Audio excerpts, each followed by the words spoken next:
Hello everybody, thank you and for joining us, and welcome to the Forbes Solicitors SIPP and SAS webinar on the impact of a recession. And as I've done a last minute edit, I'd like to open brackets and say and a pandemic, and then close brackets on pensions and trusts. For those of you that don't know me already, I'm Adam Bromley and I'm a partner, and I'm the head of commercial property at Forbes, and I also head up our specialist SIPP and SAS group.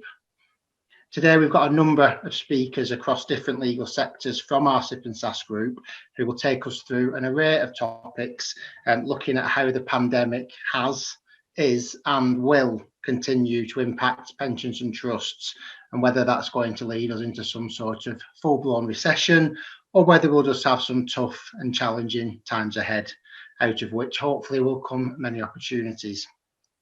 As we do progress through the slides, I'll introduce each speaker, and then I'll let that person take you through their specialist section. The chat function today is disabled, but if anybody has any questions that they would like to raise as we go along, if people can please use the Q&A function as we go along, and then what I'll do then is I'll just manage that and arrange for the right person on the group to answer the question as they come up. We'll either pick them up as they go along if it's the right time. I may leave some to the end of that person's presentation, or there may be some that are appropriate to maybe sweep up at the end, subject to maybe what's coming up during the session. So I'll manage those as we go along, and when we do get to the end, then we'll have some time for some more general Q&As that we can pick up.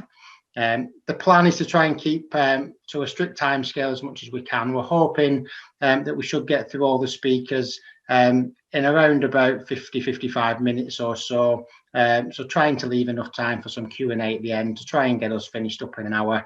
But if we need a little bit longer and people are wanting to stay on and engage, then obviously we can facilitate that as well. So I think without further ado, I will lead us on to our first speaker of the session, and I will introduce Mohassan Mahmood, who is an associate in our commercial property department, and I will let Mo speak to you about his section. Thank you. Over to you, Mo. Thanks, Adam. So as Adam mentioned, I'm an associate in the commercial property team, and in the commercial property team, we deal with essentially the non-contentious aspects of the property transactions. So that's what I'll be going through. So within this context, it'll be a case of situations where clients, you're reaching an agreement with a tenant, whether it's a connected or unconnected tenant, where a tenant isn't able to pay the rent for one reason or another, particularly due to the impact of COVID. And just to give you a bit of a background, which I'm sure most of you are already aware of, specifically on this area, the general position pre-COVID was that if there were going to be any changes to the rent, you'd need to get an independent, so particularly specifically if the tenant was connected to the pension scheme, you'd need to get an independent surveyor involved to advise on an appropriate rent, or whether it was suitable for a rent holiday to be permitted. Post-COVID, HMRC has relaxed the rules somewhat, specifically in that area, on the basis that a surveyor, you don't necessarily now need to go through the formality of getting the surveyor involved to provide a report on and advice on a rent holiday. You can essentially, with a connected tenant, you can reach an agreement with them to grant a rent holiday. And over the time since COVID's been ongoing, the HMRC have extended that relaxation, and the current position is that relaxation to that rule has currently been extended up until the 31st of March to 2021. So time will tell whether they extend it further, but that's where we are at the moment. If you get to the situation where you do have clients, connected tenants or even unconnected tenants who approach you as the pension scheme landlord for a rent holiday, there are still a few things to consider. even though you don't need the surveyor's advice, you should still be requesting evidence of the tenant's financial difficulties as well, if nothing else for the paper trail purposes as well, just so you can show as to why that was agreed. The other point, as you can see on this slide, is there's different options available to you when agreeing the rent holiday. So, would you agree? Would you be prepared to agree a rent waiver completely, just a rent reduction for a certain period of time, or a deferral of the rent again for a certain period, and then that would need to be picked up again once things improve. And another thing to, again, as will form part of the negotiation with the tenant, will be when is the rent likely to be repaid, and again that is likely to depend on the nature of the tenant's business. Some businesses during the pandemic obviously struggling more than others. So again, that goes back to requesting the evidence of the financial difficulties. So that will help with getting some kind of agreement on that. And if the rent is reduced or deferred, that's when that will come into play as well. And then the final points within the slide I've mentioned are in relation to how to document the arrangement. So if you do agree a rent holiday, you can. There's two main ways you can document that, either by way of a formal variation of the lease, or as is more common given the nature of the arrangement, it's probably best for it to be dealt with by way of a side letter, because it tends to be much quicker than a formal variation to the lease. And either way, that will set out the terms that you've agreed, when the rent's to be repaid, whether it's going to be spread out over the rest of the lease term, or whether it's going to be a lump sum payment at some point. And it also sets out, as mentioned in the slide, the impact of the future lease assignment as well. So if the tenant, or during the term of the rent holiday, for example, decides to assign the lease to a third party, what would happen with the rent that's being deferred or reduced? Is that still be payable? You can make the side letter, or you can make the arrangement personal to that specific tenant as well. So again, it's best to get all that set out to avoid any issues or arguments going forward. So those are the main points that we'd point to, and I think it's all going to be relevant if it comes to play. There are going to be situations where a tenant, unfortunately, simply can't or won't be able to pay the rent, even if a rent holiday is agreed. So if that's the case, then that's where there's a potential for litigation action to be taken, essentially from the landlord's point, for breach of the lease. And that's when we can we have a property litigation team who can assist, and I'll pass you on to a couple of my colleagues, Laura and Rebecca in the team to discuss that further with you. Well, thanks, Mo. I'll just link together from Mo's section there. So thanks for that, Mo. Mo's talked a lot about the non-contentious side of things, and I think that's probably something that the people on the session have encountered over the previous time during the pandemic, and they've probably been putting in place lots of those arrangements. They are still no doubt continuing, and then subject to extensions that are coming. It may continue for a little bit longer, but at some point they're going to come to an end, and we're going to get to a stage where we're going to need to start looking at enforcement action under the leases and various arrangements. And as Mo just mentioned, we've got our next speakers. I'd like to introduce Laura Hallett-Lee, who's a senior associate in our dispute resolution team, and Rebecca Cowdy, who's an associate in our dispute resolution team. This is going to form the larger part of our session, and we feel that this is the area that is probably hot on people's minds, thinking about what's going to happen when some of these moratoriums come to an end, and what the impact may be on tenants who can't afford to pay the arrears that have built up through the concession agreements. So Laura and Rebecca are going to spend a good 20 minutes or so taking us through various sections of that. And as I say, if anybody does have any questions as we go along, please put them in the Q&A section. So I'll hand over to Laura and Rebecca to take us through that. Thank you. Afternoon, everybody. where we're going to start with really is looking at the duties of trustees as part of that pension fund, essentially, that if you have got rent arrears that are building up, what you should be doing, or whether you want to do anything. As you can see from the slide, we're saying you may not wish to pursue. Some people feel it's uncomfortable if especially they've got linked companies that are involved.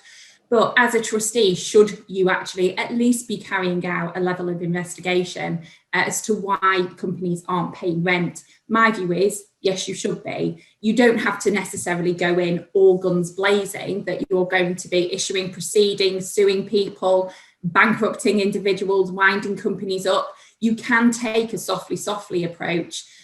Just because we are in COVID times does not mean all companies are failing. Some are choosing not to pay rent. They're taking advantage of the situation that we are finding ourselves in. Others aren't. Others are genuinely struggling. But you as a trustee at least should be taking a level of responsibility to work out who the companies are who aren't paying simply because they're avoiding it, who aren't paying because they simply can't afford it. What we have done for some clients, for example, is send out questionnaires as a level of due diligence. So have those companies that are your tenant, have they taken advantage of the furlough scheme? Are they taking advantage of business rates?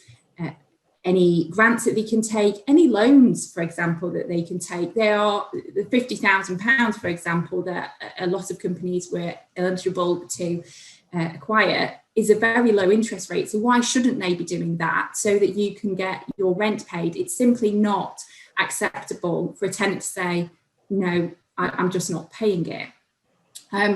So if you've carried out a level of due diligence and you can work out, do you think you need to take further action? Or do you think you need to take the kind of softly approach and maybe look at a rent holiday, which Mo's spoken about? But if you think that action is necessary, do you think that it will result in payment, or not necessarily, an alternative, which Laura will talk about, such as forfeiture? So it may well be. My view in the first instance is always, when you're looking at taking action in respect of rent, always try and negotiate. Try and work out, what the position is with your tenant, as we've said. For example, I spoke with a company at the end of last year. They were a shop. They are 5% down on their trading from last year. They are closed, but because their online has been so successful, they're not actually doing badly. They, therefore, should be in a position to pay their rent. But what we're finding is some are simply saying, oh, no, I don't have the money to pay it. But you might be able to wean it out of them just from having a conversation in the first instance. So it is certainly worth trying to see, and if they will cooperate, and if you can come up with an agreement that is, you're all satisfied with. If not, your only real option in terms of rent recovery at the moment, Laura is going to look at your alternatives, but at the moment, all you can do in terms of rent recovery really is issue county court proceedings, so through the courts. It's a pretty standard procedure. You are issuing a claim form with your particulars of claim and setting out the details of the lease and how much money is owed. In the main, we would normally advise that it's only worth pursuing those debts that are over £10,000. That then gives you your standard cost recovery as part of the fast track, rather than if you're under 10k, you are deemed to be a small claims. However, if your lease is drafted well, and I'm sure they are because they are drafted by Adam and Mo, they are expertly done and will include clauses that will allow you to recover your costs if you are forced to pursue any action. So almost a contractual obligation there to recover your costs. That will also usually include a interest provision as well. So, as I say, it's relatively straightforward. It should usually be an uncontested claim. Often as well, within the lease, there will be a clause that says it can't be used as a set-off, so rent arrears can't be set off, counterclaim, etc. it usually has to be a standalone. There's generally no defence to it. It's all dependent on how the tenant responds. In terms of timeframes, once you issue proceedings, you're looking generally in the main at about 3 to 4 weeks before it is issued. I have done quite a few of these recently. For example, we were forced to issue, the tenant actually told us that they had the money, but they didn't want to use capital resources to pay their rent. They only used income to pay their rent. And as they had no income, they weren't going to pay it. That is not an acceptable defence. They had the money, they should therefore be paying the rent. We issued proceedings, and on the day the proceedings landed, they paid in full. It cost the tenant more, unfortunately, because they had to pay the 5% court proceedings, they had to pay my fees, and they had to pay interest. But for the landlord, it was the best outcome. They were also struggling with the landlord financially, and they needed that money to come in. So it was important. For another, it can sometimes be sending companies over the edge. I issued proceedings before Christmas, only to be contacted by a liquidator a couple of weeks ago to say that the tenant was going into liquidation. That is not necessarily a bad thing. For our tenant, he had a sizable deposit, which he has retained, which is probably going to cover the rent arrears that he has lost. He will lose out in terms of dilapidations, but it's forced the hand of the tenant to an extent, which means that there will now be a negotiation in terms of the surrender of that lease, and the landlord has the opportunity now to bring another tenant in and minimise their loss. So just because you're looking at a tenant goes under doesn't necessarily mean that it's the worst outcome for you as a landlord. They could raise a defence to the claim once they have issued in order to try and prolong proceedings. Ultimately, though, that's just simply going to cost them more money in the long run. But if they look at making any offers along the way, it is always something that you can look to consider, and we would always advise as to whether we think that that is an appropriate thing to do.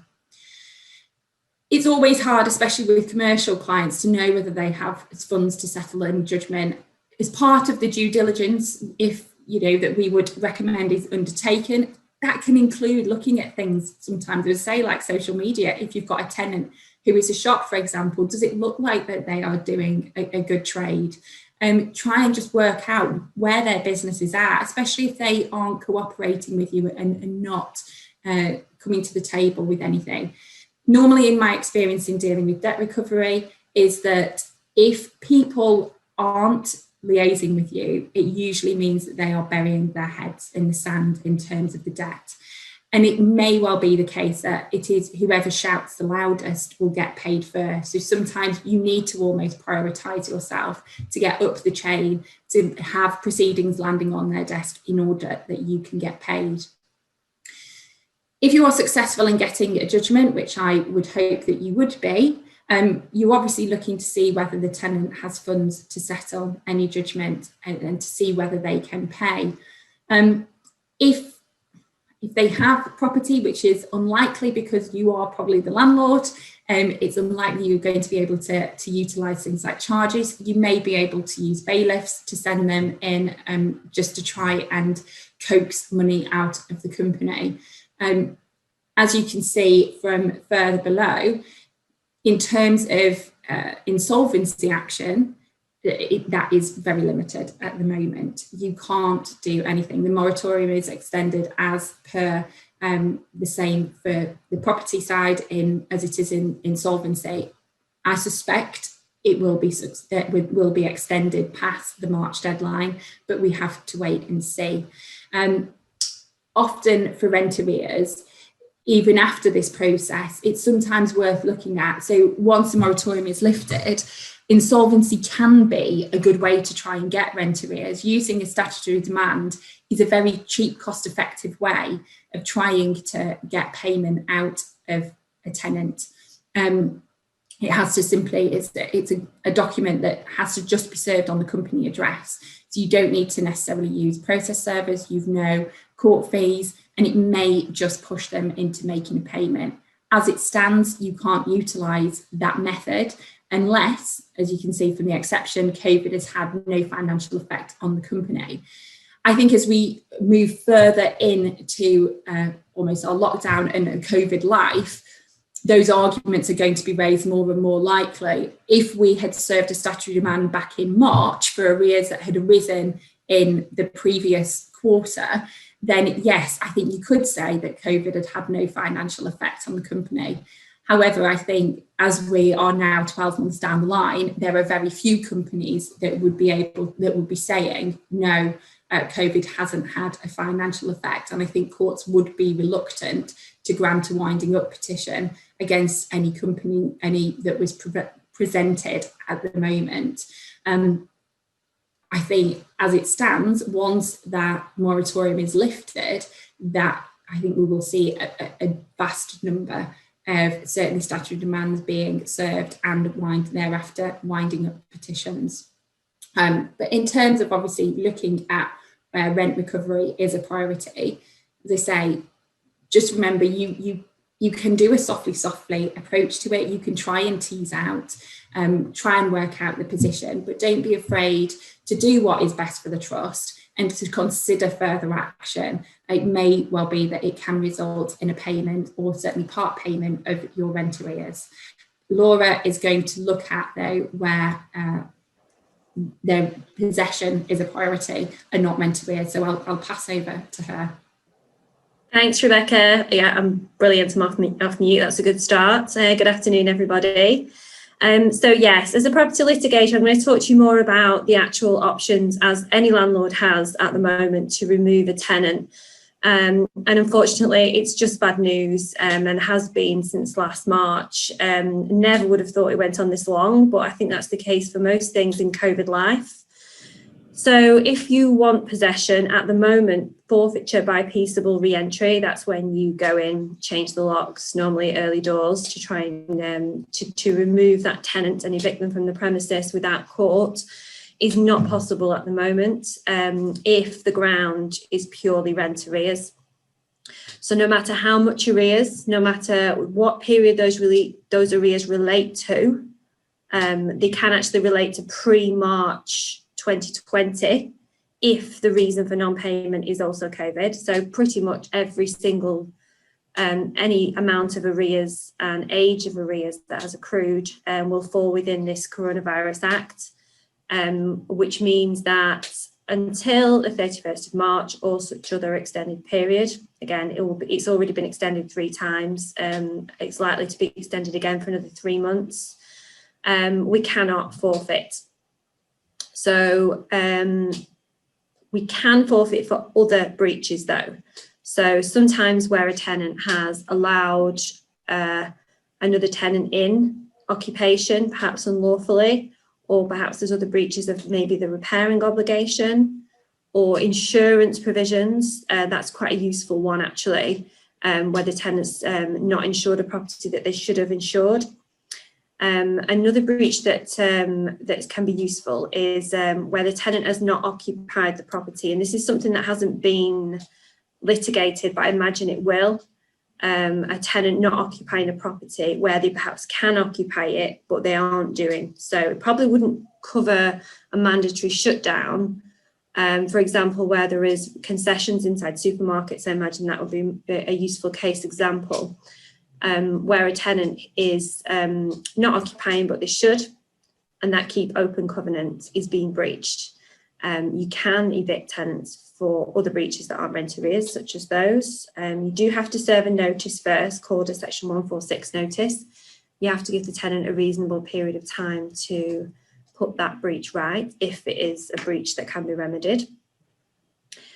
Aside from that, just a note on waiver. Waivers are a bit of a complicated concept, but it basically means that if you are deciding to go along the possession route, as opposed to I want to get paid, you have to be very careful what steps you take. So after there's been a breach, as in non-payment of rent, you have to ensure that you don't do anything which ratifies that lease. And that normally means chasing the rent, receiving the rent, sending bailiffs and things like that, which is something else you can't do at the moment as well, sending bailiffs under commercial rent arrears recovery. So the moratorium abolishes waiver, which us property lawyers have been asking to happen for a long time. Unfortunately, it's just temporarily. So as soon as that is over, we have to be careful about waiver again, and you need to take advice as soon as you think about forfeiture to make sure that you don't lose your right to forfeit. We're using surrender a lot recently to end commercial leases. So if you as a landlord have a brand new tenant that wants to go in to the property and wants to pay rent and is happy to pay rent and has a nice rent deposit for you, and you have got a tenant in there who's got 12 months of arrears and very unlikely to be able to retrade at all, then you can do a deal with that tenant and agree to surrender the lease. That's not normally what we would do. We'd normally forfeit, but again, that's not an option. There's also, when a lease has expired contractually, under the 1954 Landlord and Tenant Act, we can remove a tenant and refuse a new lease. One of the grounds is persistent delay in paying rent. And as you've guessed, the Coronavirus Act amends that ground to not include this coronavirus lockdown period, which is March 20 to March 21 currently. There could be longer. So if the arrears are only for that period, then you aren't going to be able to rely on persistent delay in paying rent. But again, you could rely on other breaches, such as breach of the keep open covenant, or lack of insurance, lack of repair. So there is other ways to remove a tenant, but we are very limited, unfortunately. And the best success we've had, as Rebecca says, is issuing counter court proceedings, the old school way of doing things. Can you put the next slide on though? I think Rebecca, you want to talk about insolvency. I'm just going to jump in a second. Probably appropriate time. We have had a question come in, so I think this is one for you, Laura, before we hand back to Rebecca. Mark Andrews, hi Mark, thanks for joining us and thanks for sending a question in. Has asked, can students be evicted from their digs for non-payment of rent? Okay, so I'm assuming this is a residential tenancy, and you'll tell me if it's not. I'll carry on talking as if it is. If it's a residential tenancy, then residential evictions, there's no bar on them at the moment. That has expired.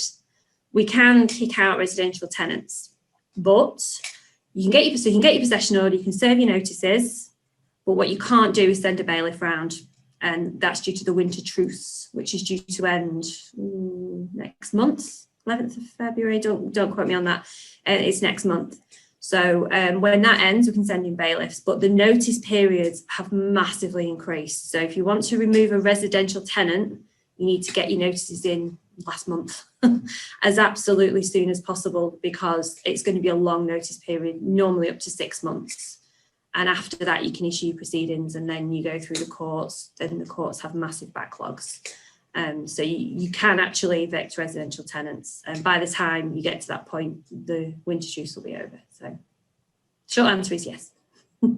Thanks, Laura. I think that must have answered the question. But Mark, if you've got any follow-ups, then just put it in the Q&A, and I'll let Rebecca pick up where we were. Thank you.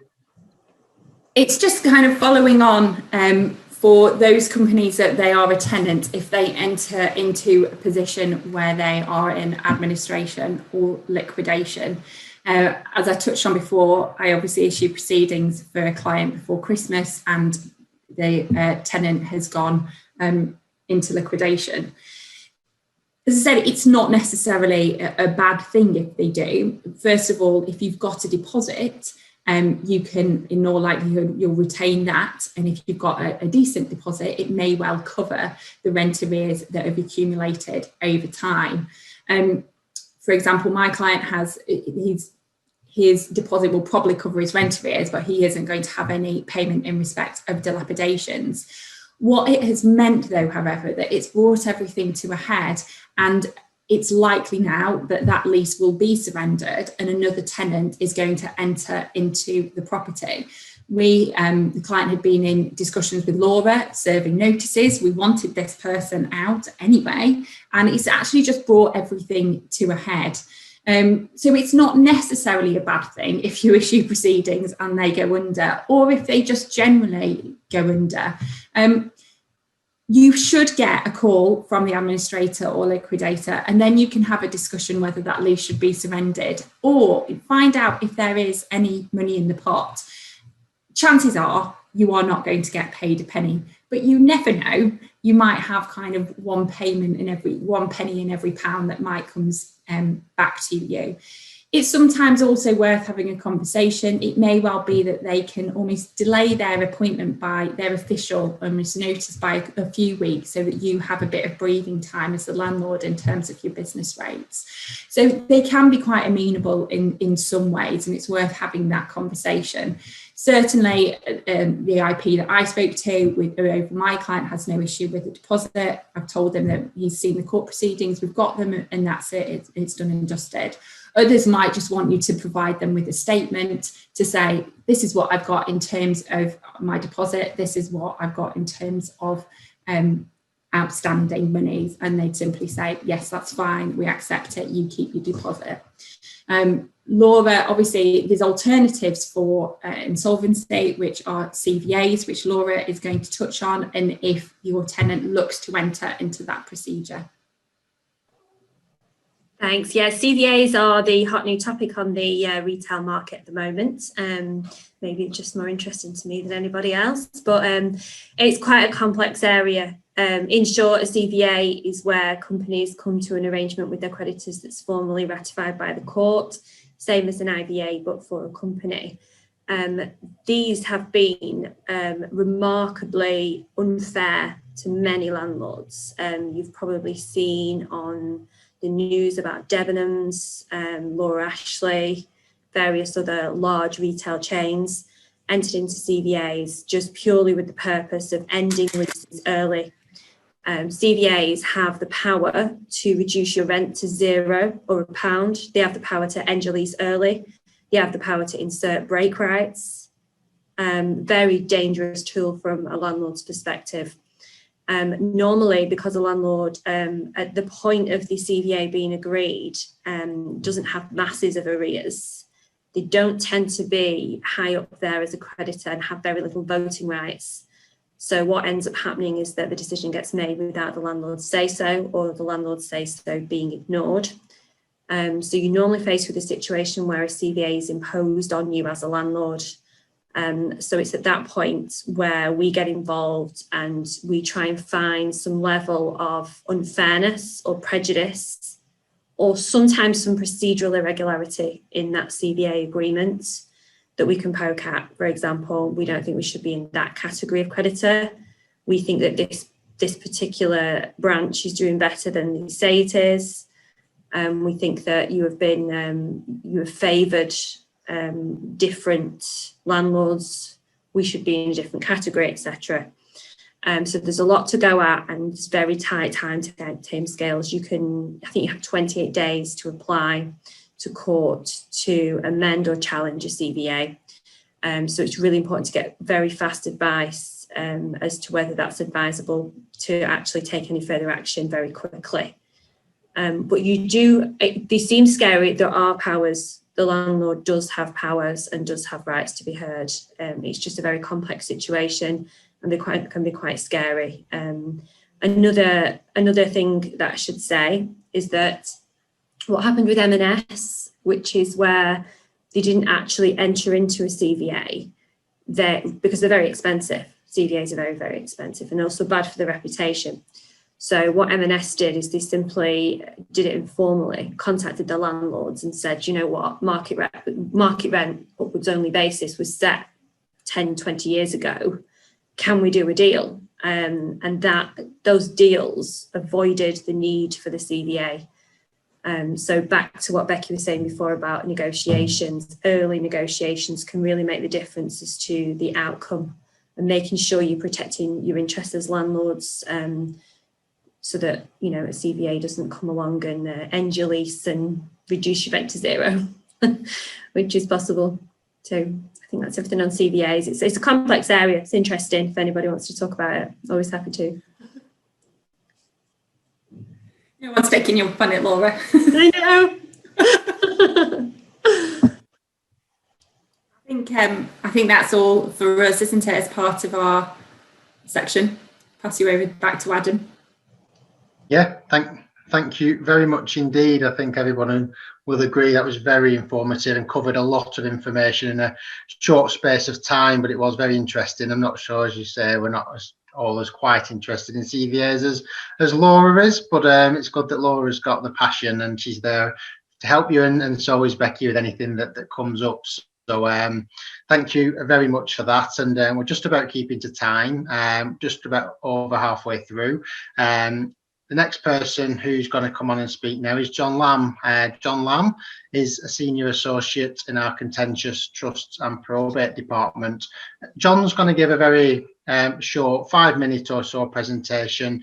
It is an area that could be gone into in great detail. John's just going to pick up some of the headline points and try to link through what Rebecca and Laura have talked about in relation to where there could be relevance from a contentious trust point of view, where maybe, especially on connected tenants, where as a scheme administrator, you may have some difficult conversations to have in relation to some of the enforcement that Laura and Becky have spoken about. So I will let John cover his section off and hand over to John now. Over to you, John. Hi, thanks, Adam.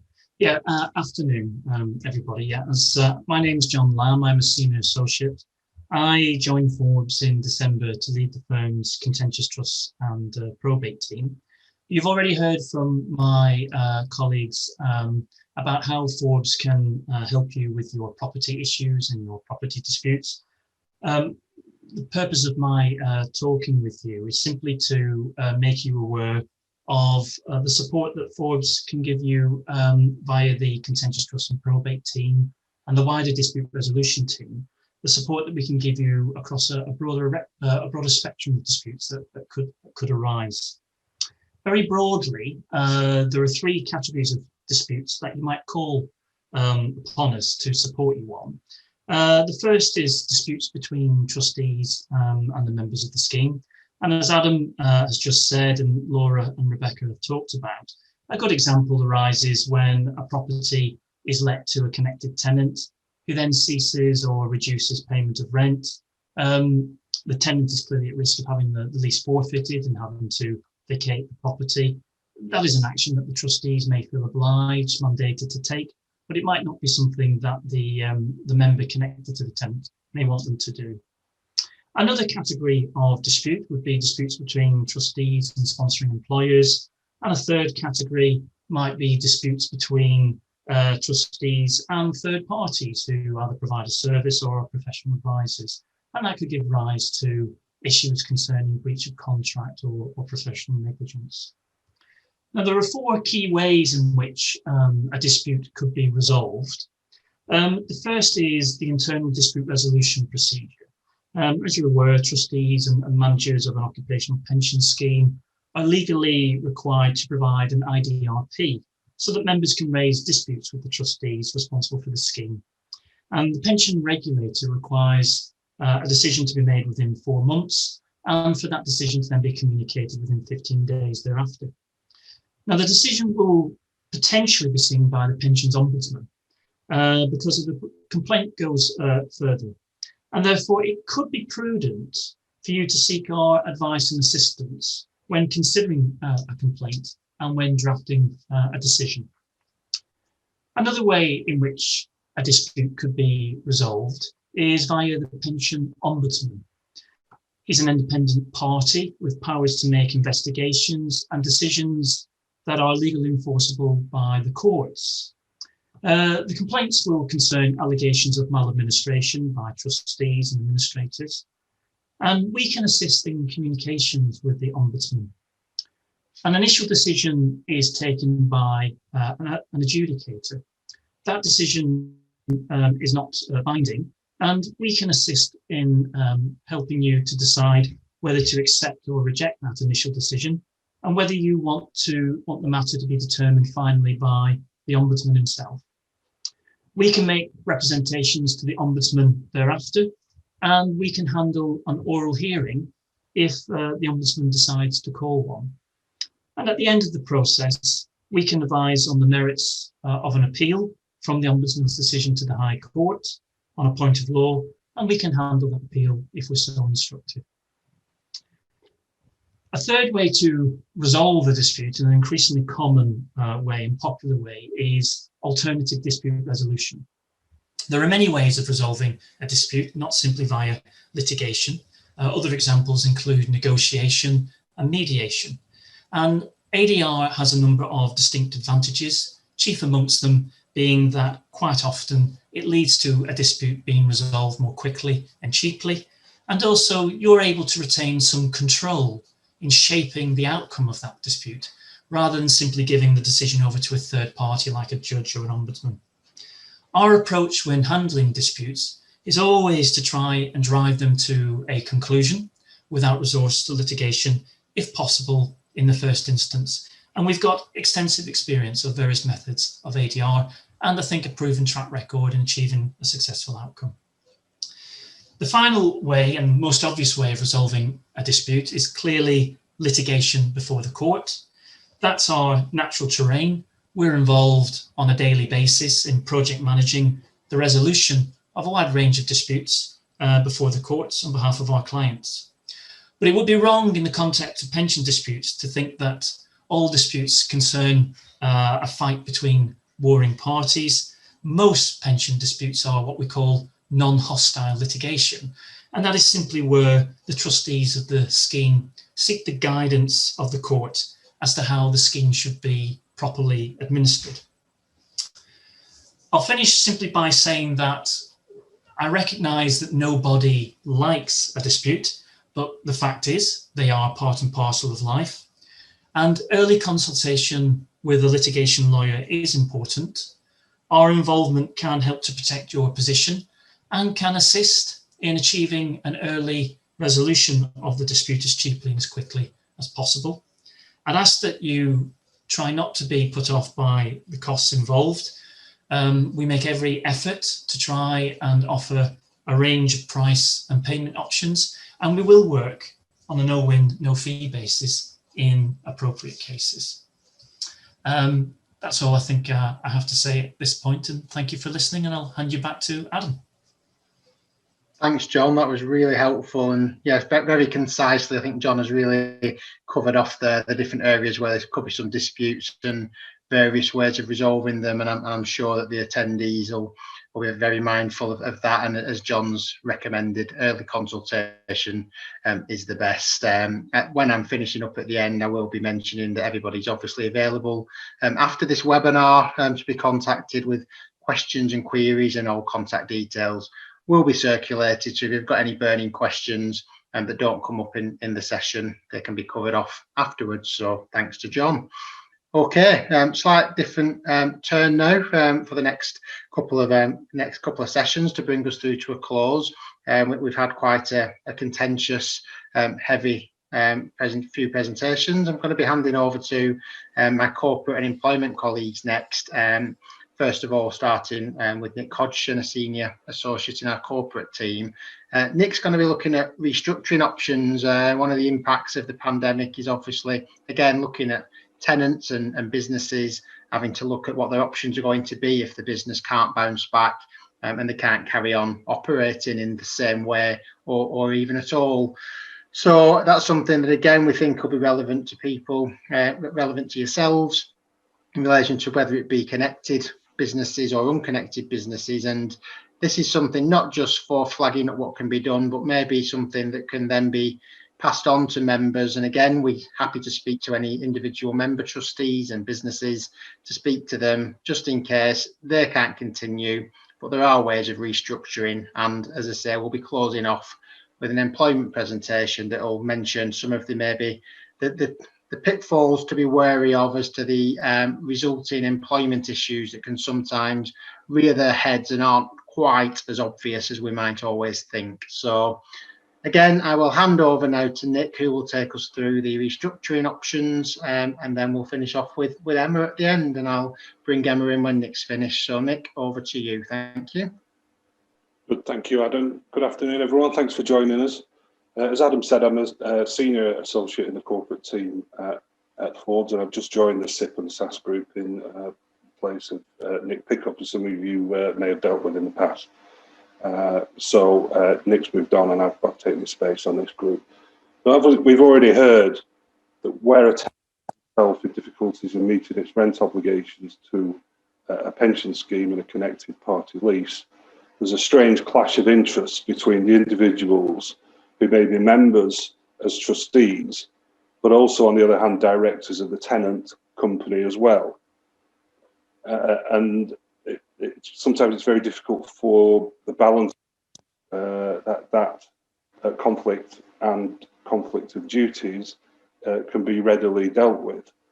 We've also heard that early consultation is key in resolving any issues before they become problematic. Now, obviously, some issues can't be dealt with, but what I'm hoping to demonstrate is that whether it's a connected party or not a connected, that there are strategies that can be used in order to protect cash flow.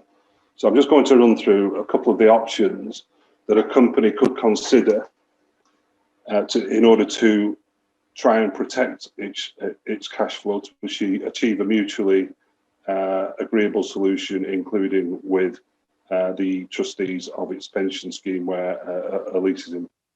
I think the first key point to raise here is that this doesn't have to be part of an insolvency process. These steps can be taken beforehand in order to prevent insolvency. Basically, there are three potential strategies. There is debt restructuring, capital restructuring, and company restructuring. If we move first to debt restructuring, I think over the past 10, 11 months, I think we've seen that creditors have been increasingly pragmatic and they have been willing to take a longer term of recovering money and maintaining relationships. I think this is twofold. I think it helps a contractual party survive and consequently maintain that ongoing relationship. Now, we're 10 months in, we frankly don't know when this is going to end. Whether that pragmatic approach will continue is still, we've still to see. One of the possible opportunities available to companies would be to organise their debt terms and conditions with their creditors and enter into informal discussions as soon as possible with them. Some of the options would include covenant waivers so that creditors don't have as much control over the trading of the company, even the company is trading at the moment. At some point, trading debt for equity, so taking shares in a debtor. Two questions: would you want to at this stage? And secondly, conditions would be what rights would be attached to those shares, and would a company consider them to be too restrictive moving forward? Another option will be renegotiate payment amounts. Perhaps take a creditor may be willing to accept a reduced amount if it's paid sooner, and also have a look at interest rates. If there are interest rates attaching to late payments, waive those for a period of time in order to help each other. One thing that has to be mentioned here is that, notwithstanding us having these discussions or companies having these discussions with their creditors, it's also likely that their debtors are going to want to have the same discussions. So there's a balance to be struck between protecting the company protecting itself, but also looking after as far as it can the position of its debtor to maintain the relationships going forward. So if then move on to capital restructuring, I think Rebecca touched on the fact that she'd had a client that wasn't prepared to realise its capital in order to protect its cash flow. And it's fair to say that many failing, and failing is probably a little bit strong, but failing or struggling may hold significant equity in their assets. Now, this equity would ordinarily only be realised in the event of an insolvency, whether it be an administration or a liquidation. This structure would involve the company looking to sell all of an asset or part of an asset to a third party to release some cash, and ancillary to that would be buying back those assets, or alternatively, for the buyer of those assets to subsequently be issued shares. Again, the majority of clients that we deal with are small, medium enterprises, they're family businesses. It's likely that they would be reluctant to issue shares to third parties and have to control the business. So that is probably the preferable route, would be a sale, a lease back with an option to purchase at some point in the future, once the order book is looking a little bit better. Our considerations for something like the capital restructuring would involve, sorry, can you just pop back there, Mo, please? Would involve valuations, modelling of forecast review, and consideration of how capital release would be reinvested into the business. And it's fair to say that I think both the capital restructuring and the debt restructuring would involve a fairly decent and business plan in order to support any of these restructuring options. Okay, thanks, Bill. The third one, which might not necessarily release any capital or funds initially, would be some form of demerger. Now, this would involve a number of subsidiary companies and transferring various assets into them in order to protect the assets that are creating value for the company away from those that are creating issues financially for the company. So these won't initially release any funds, but I think we show a willingness that the company has taken steps to protect its valuable assets in order to be able to move forward as we come out of the pandemic and the restrictions. So just alongside any one of those three, there could be to have a look at employment, cash flow, and see how employees are impacting on that. And I'll pass back to Adam, who's Emma, who will put a bit more meat on the bones of that. Back to you, Adam. Thank you. Thanks, Nick. That was really useful. As you say, we're going to hand over to Emma Swan now. So Emma's our final speaker, and will bring us to a close. Emma's got another 5 minutes or so to talk about employment issues. So Emma's a partner at the firm and heads up our commercial employment team. So I'll let Emma take her session, and then, as I say, if we've got any questions at the end, we'll deal with those. We have had one come in that relates to something that Mahassan will be able to deal with, so I'll deal with that one first. But as I say, any other questions, if people can send them in, and I'll pick them all up at the end after Emma's finished. So I'll hand over to you now, Emma, to take us through the employment part. Thank you. Thanks, Adam, and good afternoon, everybody. Yes, I'm going to pick up on some of the issues that we've been looking at with our commercial employment clients through the pandemic, and also preparing for them for after the pandemic, when that may come to an end, who knows yet. But we are trying to resolve things for clients as best we can. So the first thing that I wanted to talk about was picking up on what the other speakers have been talking about in relation to property and some of the issues that you may be experiencing, or members may be experiencing, in recovering rental arrears, etc. And it may be that as a result of resolving some of those problems, that you are looking at transferring leases or selling on properties. One of the things that I want you to bear in mind, and for members and property owners to bear in mind, is that it's sometimes forgotten that a piece of employment legislation can sometimes apply to those scenarios. And that piece of employment legislation is sometimes referred to as TUPE. That's the transfer of undertakings and protection and employment regulations. And often businesses think that it applies when you are buying and selling businesses, lock, stock and barrel, and you're expecting the employees to come through to you. But it can also apply when, for example, you are deciding to transfer a lease because perhaps they aren't paying the rent and you want to find a new tenant, and the old tenant is happy to have that transferred over. And say you are running a cafe establishment and you're transferring that lease to somebody else who is also planning to run the property as a cafe, then again the TUPE regulations will apply, and that means that the employees in the first business will be entitled to transfer to the other with all their employment rights protected.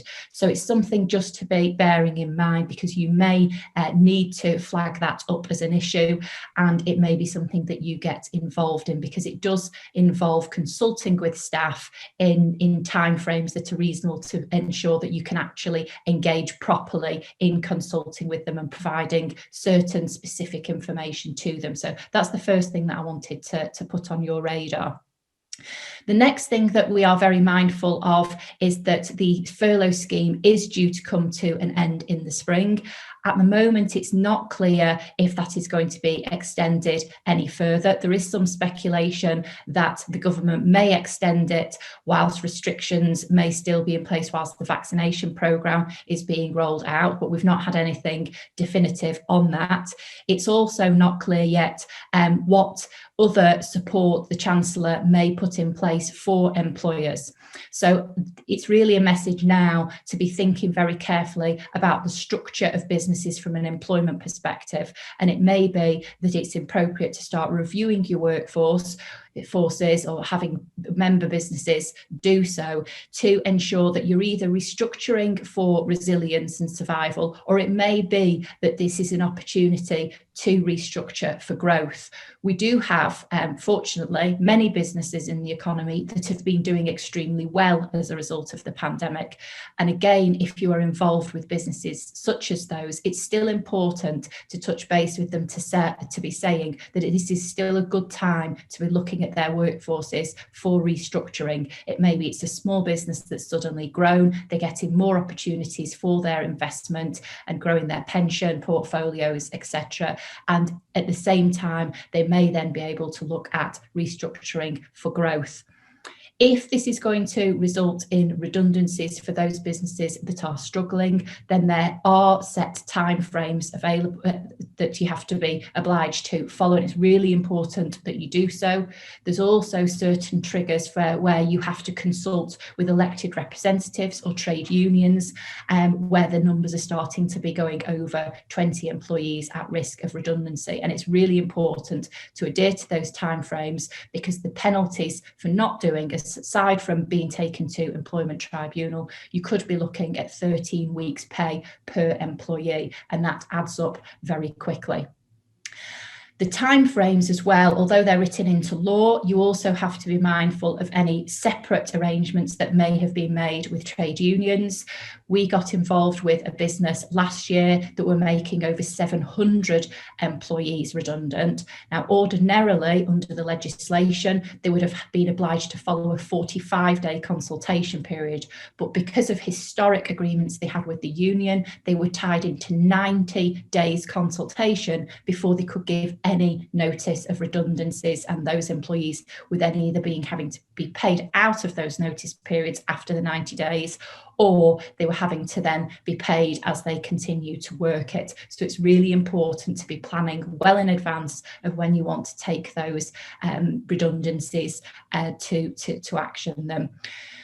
The other key thing to bear in mind for these things is, if things do go wrong and you end up in tribunal, the critical thing that you need to make sure that you have got in place is the business case right at the outset that really clearly sets out what the situation is with the business, what you are hoping to achieve with the business case and the potential options available to the business prior to consultation. It's not about saying in the business case that you've already reviewed it and you've already decided what you're going to do. At the outset, it still needs to be very open-minded to give effect to that consultation process that you're then obliged to go through the employment process. I'm not going to go into any more detail because we want to leave time for you guys to ask any questions of all of us. Obviously, there are many aspects that could be touched on with the employment. We've had some queries where people have talked to us about allegations that people have been put on furlough from an unfair position, from a discriminatory angle, but that's a whole other topic.